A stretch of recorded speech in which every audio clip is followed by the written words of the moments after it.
سلام به همه شما بینندگان گرام. باز هم خبرم شروع شده و من در خدمت شما. هفته پیش بسیجیای دلبا پس توی دریا گندی زدن که صداش پیچید چارگوشه دنیا. جد ملوان آمریکایی رو گرفتن و با دستبند و روسری عکسشو فرستادن واسه جانکری. اما بالایی‌ها شد چستشون خبردار داد کشیدن بابا بکشین کنار، مختون پیاده است توی قوطیا، ما واسط برجامیم شوتیا. در خوردیم داریم میریم ترو به آمریکا باز بگی گود مورنینگ هلو. بله در ادامه تلاش کردن قضیه رو جمع و جور کنن، یه جوری دور کنن، فکر فیگور کنن. ملوانا رو آوردن، پوزای دروغ دادن، بهشون میوه و شیرینی رو دور دادن. یعنی جونم برات بگه ماجرا پیدا کرد فیصله با آبروریزی و کلی بلبله. یک خبر دیگه رد صلاحیت رفسنجانی چیاس. اسمشون کیاس حاج محمد ولی مولای منقلی پاسدار بریده بسیجی تپیده. اما چند تا؟ خیلی زیاد نیست. از 3000 تا کاندید شاسکول فقط 30 نفر شدن مقبول.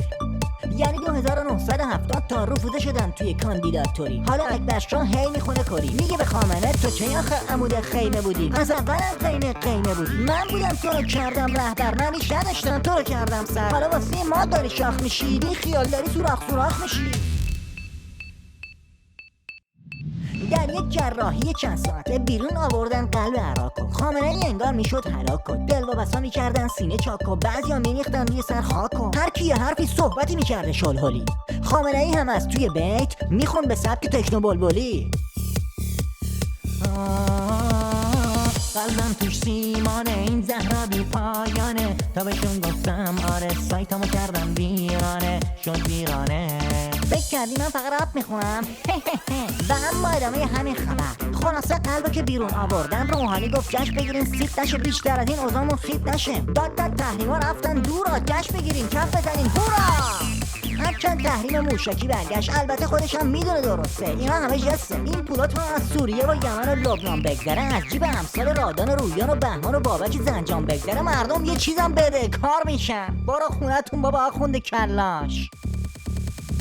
و اما یک خبر از حاشیه. 3000 طلبه افغانی پروار شدن از پول ملت، تازه بیرون اومده از خام، فارغ التحصیل شدن از قم. میرن که صبح شب مثل کژدم راه برن روی مخ مردم. تازه 15000 تا دیگه تو راه. حجت الاسلام و المسلمین محسن قومی افزود همکنون بیش از 15000 طلبه افغانستانی در مدارس حوزوی ایران تحصیل میکنند.